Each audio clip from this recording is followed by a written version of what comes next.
Մայստրո հանգամանքների բերումով համաշխարհային գրականության մանավանդ պոեզիայի շատ ու շատ երևելի դեմքեր, ստեղծագործություններ նոր են միայն մեզ ներկայացվում։ Եվ երբեմն այդ անջրպետը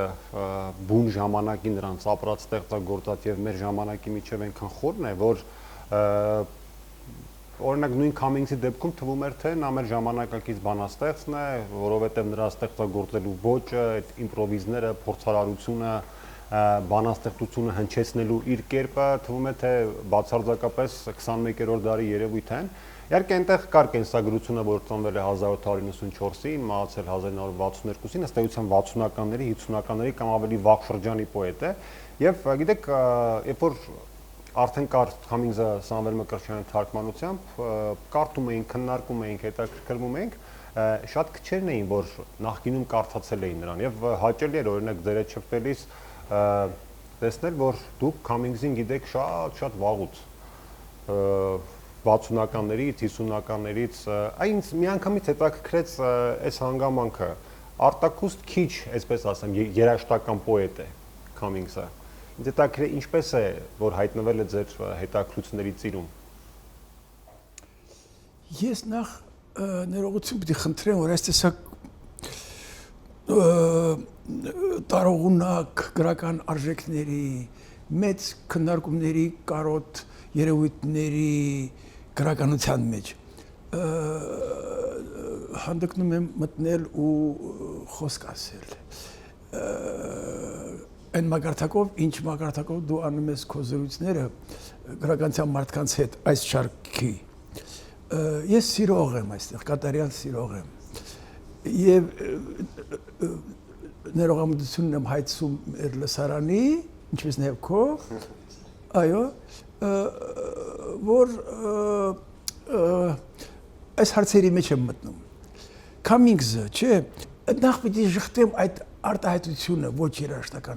երաժշտական բան գոյություն չունի։ Երբ որ բանաստեղծությունը ձայնավորներով է հյուսված հիմնականում, օրինակի համար Վահան Տերյանի ամեն տողը, Երկեցիկ, Չափուկը ֆրի մեջ, այերը, օերը եւ բաղաձայները այնպիսի նուրբ հարաբերությունների մեջ են, որ իրար սիրում են, իրար ձգում են ու իրար հետ հաշտեն, ներդաշնակ են հետևաբար բաղաձայները իրենք երկեցիկ են արդեն ձայնավորների չափ։ Ինչու եմ սա ասում, որովհետև ամբողջ դասական երաժշտությունը, երկեցողական արվեստը ձայնավորների հիմքի վրա է։ Երբ որ դու երգում ես որևէ մեղեդի եւ վերև ներքև ես անում, դա ելևէջների երաժշտություն է, որը ենթադրում է ձայնավորների աշխարհ։ Բայց երբ որ դա բաղաձայն է։ Սա էլ է երաժշտական երևույթ, եթե ճիշտ գործիքն ես ընտրում, բայց սա էլ կարող է լինել ի վերջո։ Կա այդ սրա համարժեք երաժշտական մտածողությունը նույնպես։ Սա արդեն բաղաձայնի հետ գործ ունի։ Ուրեմն Cummings-ը շատ հետաքրքիր է այս տեսակետից, որ իրենով կարելի է ստեղծել արտակարգ հետաքրքիր բաղաձայների աշխարհ։ Մեկ սա է ուզում ասել, այնպես որ երաժշտանի հետ ընտիր է կապվում, եւ երկրորդը ահա ասիկ ասեմ, թե որտեղից եկավ ինձ համար Cummings-ը։ Ես լսում էի 60-ականներին, հենց 60 թվին գրված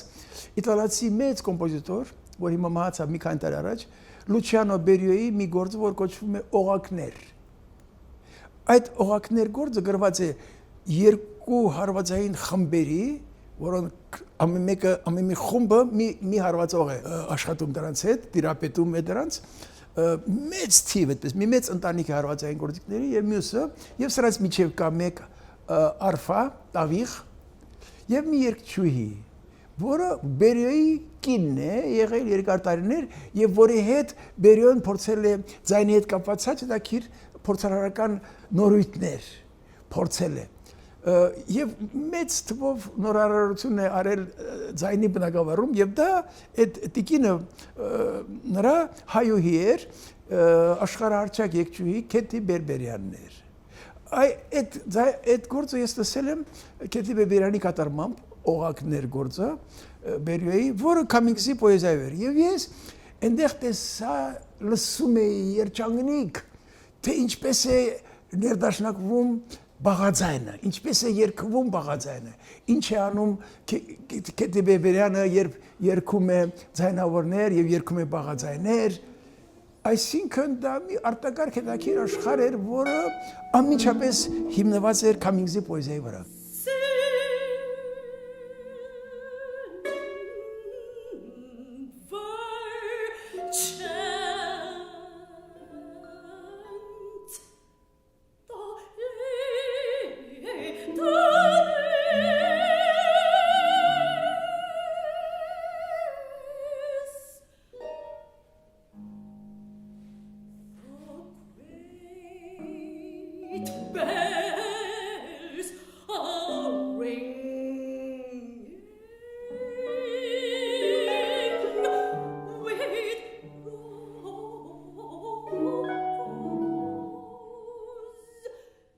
Քամինգզը ինձ համար առանձնացավ հետո ես մի գիրք գնեցի Մոսկվայում, բացի ամերիկյան պոեզիայի նվիրված մի մեծ ժողովածու էր։ Այդ գիրքը մինչև ինձ մոտ է, եւ պետք է ասեմ քեզ, որ մի երկու անգամ ավելի մեծ է, քան Սամվել Մկրտչյանը արեց ամերիկյան պոեզիայի իր ժողովածուն։ Այ դրանից մի քիչ ավելի մեծ է, եւ այնտեղ առաջի անգամ ես Քամինգզ կարդացի ռուսերենով։ Շատ սիրեցի արտակարգ սրամտությունը, պոետական շեշտադրությունները, այստեղ մեկը մի քանիսը կան դրանցից, ես գիտեմ, ու շատ սիրելի են դրանքից, գիտես, այնպես եղավ, որ դրանք ինձ եկան ռուսերենով եւ մնացին հմայքի այդ լեզվի դաշտում։ Ռուսական տարածության, այո, այդ հմայքի մեջ մտան, թեև ես կամաց եւ իր հետ կապված Քամինգզի եւ մյուս թարգմանությունների հետ ամերիկյան պոեզիայի, որ արեց Սամվելը, օրեօր ավելի եմ կապվում։ Ահա այդ երեք էլ որ զրուցում էինք, դուք անգամ անգիր հատվածներ էիք հիշում Քամինգզի ռուսերենից, ես ուզում եմ հենց դրան գայի, երբ որ ահա այդ նստվածքը կա ռուսերենով Քամինգ սիրելու, Քամինգզի բանաստեղծությունը անցալելու եւ այդ փորձարարությունները, տարբեր հնարքները, սրամատությունները, որ կան Քամինգզի պոեզիայում, ահա հայերենը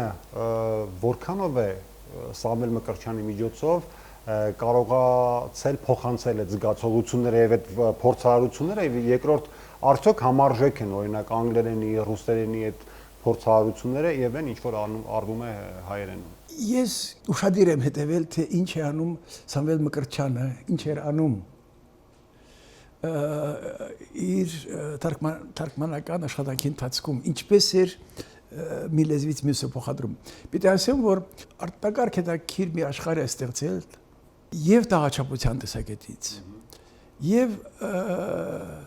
հայերեն լեզվի սահմանները լայնացնելու տեսակետից, ընդ որում սա շատ հետաքրքիր երևույթ է իր լայնացնելը,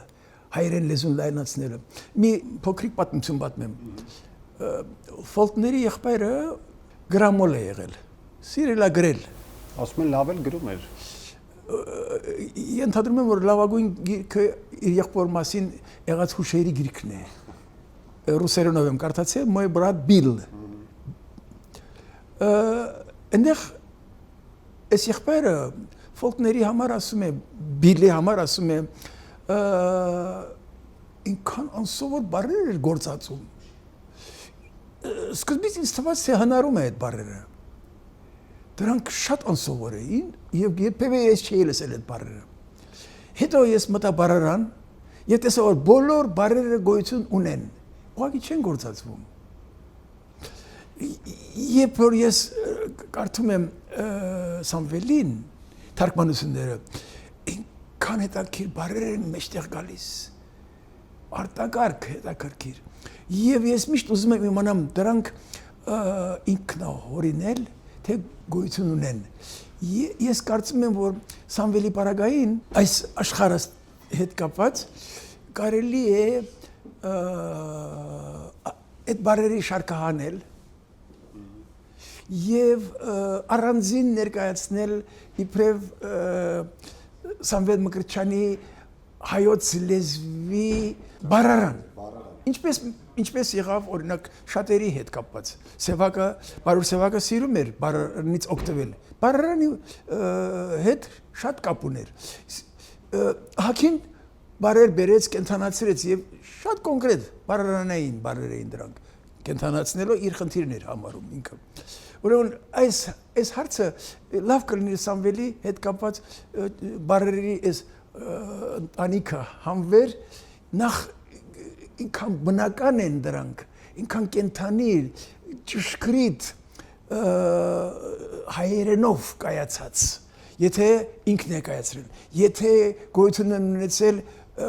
ավելի լավ է որ ապրեն, հետևաբար ուշադիր լինենք դրանց նկատմամբ, էլի։ Այսա ես կարծում եմ որ լավ աշխատանք կլներ Սամվելի հայերենը ուսումնասիրել այո, բացահայտելիս, այո, տեղը ուրեմն իր առած պոեզիայի մեջ, բայց լեզվից բացի նաև արտակարգ ռիթմի զգացողություն ունի, տաղաչափության արտակարգ եւ օրինակ ես գիտեմ իր թարգմանությամբ այս գրքից դուրս կարող են, չէ՞, մի քիչ իրեն թարգմանության մասին խոսել, չէ՞, հա։ Օրինակի համար Ագրավը երբ որ արել է Էդգար Պոյի, չէ՞, արտակարգ սիրում եմ, ուղղակի կարդում ես ու երաշունն ես ապրում, այնքան այդ տաղաչափությունը այնքան գեղեցիկ է։ Այդ միստիկ տարօրինակ զգացողության համարժեք խոսելու ռիթմական ձևը։ Պետք է ասեմ, որ ես ծանոթ եմ 3 տարբեր թարգմանությունների Ագրավի, այո, հայերենով։ Մոտ 7-ին ծանոթ եմ։ 7-ին հայերեն։ Հայերեն։ Օ, ինչ լավ բան է, ինչ լավ բան է։ Ապրեն այդ տեղեքը, որ բոլորն էլ ուզեցել են, որ մեկը-մեկից լավ լինի։ Բոլորը չի որ նոր են, կան շատ վաղուց արված թարգմանություններ, անգամ 1890-ականներին արևմտաիրականության մեջ արված թարգմանություններ։ Վայ, ես ընդհանրապես Չոպանյանը թարգմանել։ Իսկապես արտարակ է դա գեր արմդը հայերենով։ Խաչի դաշտենցը։ Խաչի դաշտենցը։ Շատ լավ են ընթերցում արևմտայինը, պարզապես են ռիթմը, որի մասին խոսեցիք։ Սամվել իսկապես կարողացել է ստանալ մի այնպիսի ռիթմ, որ հիմա մենք մեր մտքում առանց բառերը հիշելու կարող ենք այդ ռիթմը արտասանել, չէ՞։ Ճիշտ է, ընդ որում մի այնպիսի ռիթմ է, որ ինքն իր դեմ կռիվ կա, իր քայլի դեմ ոնց որ մարդ ոտքի դեմ մի հատ խանգարող բան դնի, ու այդ շարժումը անverջ ռիթմի մեջ աշխատում է Սամվելի արած։ Օրինակ ռիթմի իսկ Cummings-ի հետ կապված, Cummings-ը առասարակ արտարոց մի երևույթ է տաղաչափության մեջ, ոչ միայն տաղաչափության մեջ, առասարակ ամեն ինչի կետադրություն, փակագիծ, գիտեք, հենց որպեսի չմոռանաք մայստրո, տեսեք, Սամվելը այս գիրքը վերնագրել է 42 բանաստեղծություն, եւ Cummings-յան ոճով ոնց կարդալ սա 42 բան ստորակետ աստեղ հա ծ ություն հա ինքնա այդ Cummings-ն սա ոնց կարդալ ճիշտ է եւ երբ որ դիտողություններ էին անում ժամանակին հիշում եմ ընդհանրապես Սամվելը սիրում էր հատկապես բանաստեղծության գրքերը երեք լեզու անել այո որպեսզի տեսնենք որ այս նույն չարաճճիությունը այսպես կոչված հեղինակից բնագրում կա հեղինակից է ոչ թե իր դեպքում բայց ինչպես կարդալ սա օրինակ Խենթանալու բան է։ Դու առաջարկություն ունես։ Ես չէ, ես հարցնում եմ, ուզում եմ սովորեմ։ Մտքի, չէ, ես պետք է ասեմ քեզ, որ սա զանցառնենք այդ ստորակետները, փակագծերը, թե եթե դրվել են, պետք է հարգել, չէ՞, ներկայությունը, ես ոնց հասկանում եմ։ Բայց եթե հարգում ենք այդ նույն ստորակետի գոյությունը այս պահին վերնագրի մեջ, պետք է արտահայտենք որևէ կերպ։ Թե դա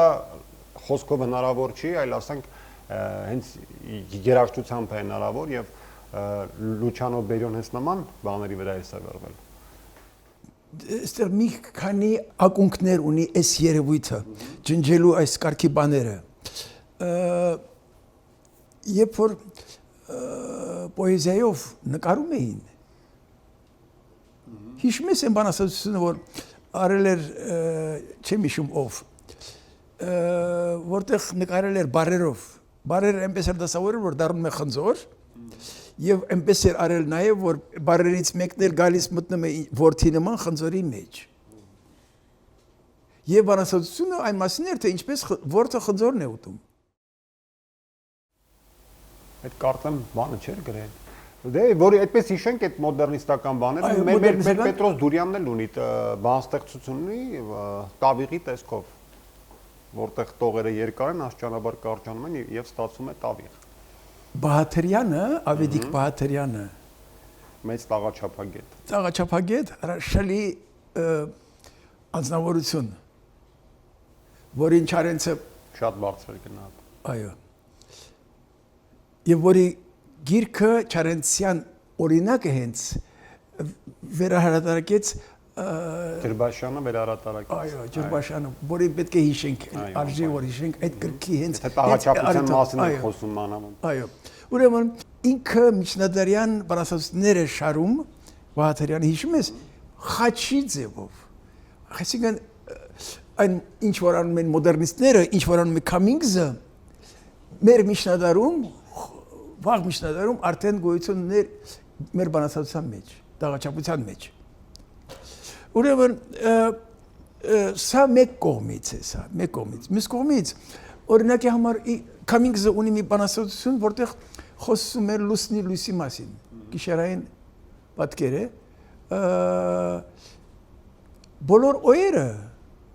այդ ժամանակ հասկանում ես, որ այս օն ռուսերեն էլ, իտալերեն էլ, անգլերեն էլ, հայերեն էլ նույն կլորն է։ Ու լուսինն է։ Ու այդ ամբողջը ինքը արել էր փոքր տարերով, հյուսվածքի մեջ տարել էր խորքը։ Ու դրանք այնպես էին մեծանում, այն մյուսները մյուս տարերը գնում են երկրորդ պլան, այդ ուժը չունի, որ դրանց վրա ես կենտրոնում, այդ օերը ընդգծված են։ Եվ դա լուսինն է։ Ուրեմն այս իր խաղերը տաղաչափության հետ ոչ միայն մտքի այդ բաժանարար նշանների անտեսումն է, այլ նաև տարերի հետ խաղը, նաև տող այնպես բաժանել, որ բարի կեսը ընկնի այստեղ, մյուս տողի վրա ընկնի։ Ես պետք է ասեմ, որ առասարակ այս կարգի բաները, այս բաժանարար երևույթները, տողի բանաստեղծություն, եթե փոխադրենք մի այլ բնակավար, կլինի ուրեմն ճապոնական ծաղկեփունջ ստեղծելու սկզբունքը կգոյանա։ Նրանք արածը ծաղկեփունջ գոյացնելու իքեբանայի արվեստը ինչ է ի վերջո ճյուղը մկրատով կտրելն է։ Այստեղից կտրել, թե այնտեղից կտրել, ըստ այնը գոյանում է ծաղկեփունջ եւ ըստ այնը այդ ծաղկեփունջը կդնես սեղանին եւ երբ որ հարևանը գա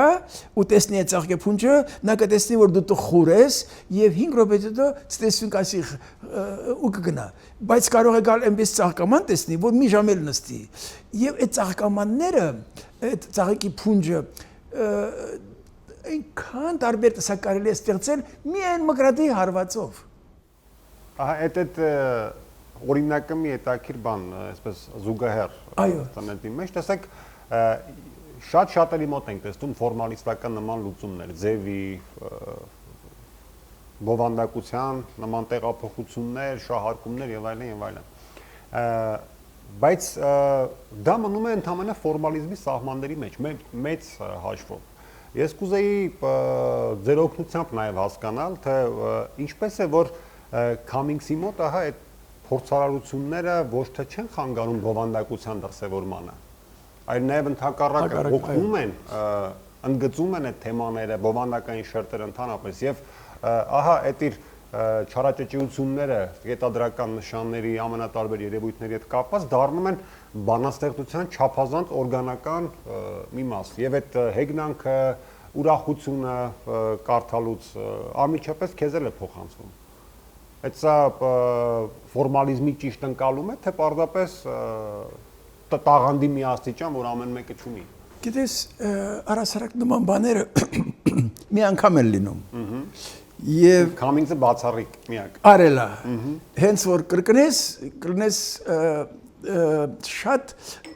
տրիվիալ, շատ անհետաքրքիր մի մարդ, որովհետև ընդամենը տեսել ես սա, այդքան բան։ Բայց լինում է մեկ անգամ, ինչպես օրինակի համար նկարեց Սև Քառակուսին, Մալևիչ, չէ՞։ Գիտես, որ երկրորդը արդեն քանի անգամ է նկարել։ Ոչ մեկը չունի առաջին, նույն Սև Քառակուսին։ Մենք էլ կարանք նկարենք։ Հա, բայց չի լինի, իսկ ինքը չկարողացա երկրորդ անգամ անել։ Այո, քանի անգամ, մի կարծեմ 7 անգամ նկարել է, առաջինն է։ Նույն Սևն է, նույն Քառակուսին է։ Այսպես բաներ կան, այդ առաջին անգամա մեջ, առաջին հաճույքը ապրելու երևույթի մեջ։ Հետո դրա տերը ինքն է։ Ես օրինակի համար հիշում եմ մանկության տարիներին մի հարևան ունեինք, պատերազմից եկել էր, թևի մեկը չկար։ Վերարգուն կախված էր, այս դադարք։ Ինքան մի զորավոր գրավիչ ուժ ուներ այս մարդու այս դադարքությունը, առաջական որ տեսնում ես մանավանդ, վա, ցնցվում ես։ Ինքը այդ անում, այդ ցնցելու այդ շարժումն է, հյուսվածքն է ստեղծում քո առաջ։ Եվ անկասկած դա օրգանական երևույթ է։ Դա այն խաղն է, որը կապ ունի առեղծվածի հետ, բարձրագույն առեղծվածի հետ, որի ներսում գոյանում է պոեզիան։ Պոեզիան եթե սկսես տրամաբանության, մտքի աշխատանքի սահմաններում տեղավորել, դու սատկացրիր պոեզիան։ Մինչև այդ այնքան ուրիշ կյանք է քեզ առաջարկում բանաստեղծությունը, որ եթե կարողացար գտնել ու դրա հետ ապրել, դու դառնում ես նրա նարկոմանը, նրա ընթերցողը։ Այդենց իր այս անսովոր ռիթմական հյուսվածքի, այո, գիտես, իր բանաստեղծության մեջ հիմա նայեցի, այնքան էլ ուղղախոս է ու այդ ճակատային, չամաչող։ ուղիղ, հա, եւ հետևից գնում ես, որտեղ դու միշտ ուզում ես այդ բանը ասել։ Ասել, բայց ինքն է ասել։ Ինքը ասում է։ Մայստո տեսեք այդ թարգմանությունները, որքան էլ ասենք միայն անունը դնենք, որ թարգմանում ենք որպեսզի համաշխարհային գրականության հետ ծանոթացնենք մեր ընթերցողներին, հա, հայերենը հարստացնենք թարգմանությունների շնորհիվ։ Այնուամենայնիվ մի շատ կարևոր գործոն էլ կա, ներ պատմության փորձը, գրականության պատմության փորձը ցույց է տալիս, որ բոլոր այն փուլերում, երբ որ ունեցել ենք թարգմանչական հզոր շարժում, անպայման ունեցել ենք գրականության, հենց տեղի գրականության վերընթաց, նույն ոսկե դարը, 90-ականների սկիզբը եւ այլն։ Եվ այդ առումով թարգմանությունները նաեւ երևի թե նրա համար են, որպեսզի ինչ-որ բան հավելեն մեր գրական ընթացքին, ինչ-որ բան սովորեցնեն մեր գրական ընթացքի մասնակիցներին։ Ահա այս տեսանկյունից եթե նայենք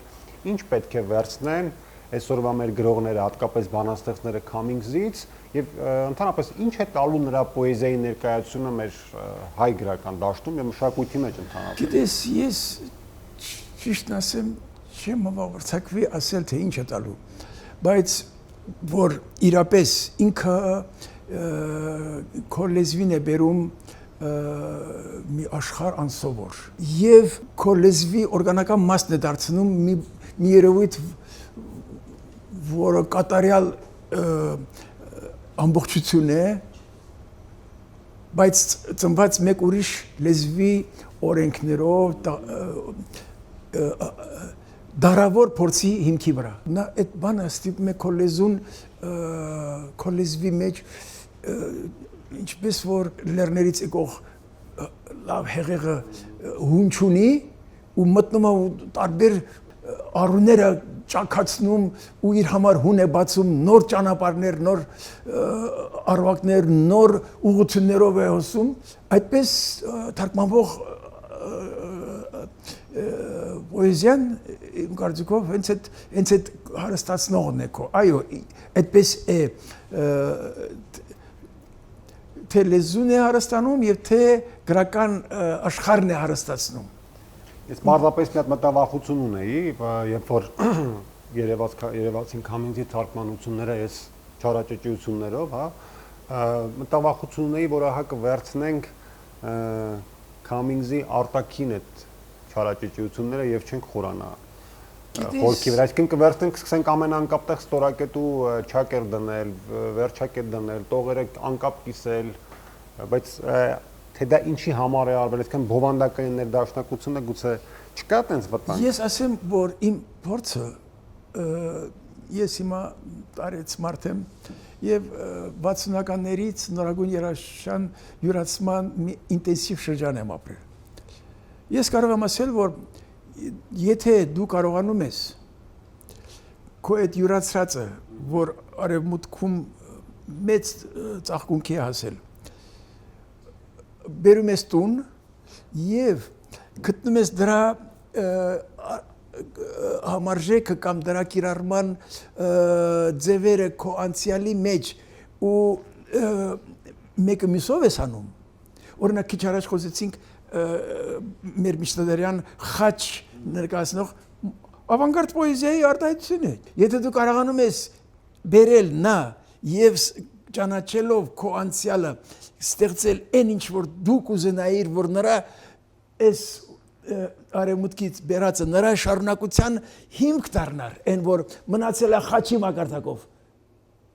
Բայց եթե իրան քաշես բերես այս կողմ, բայց այն հիմքի վրա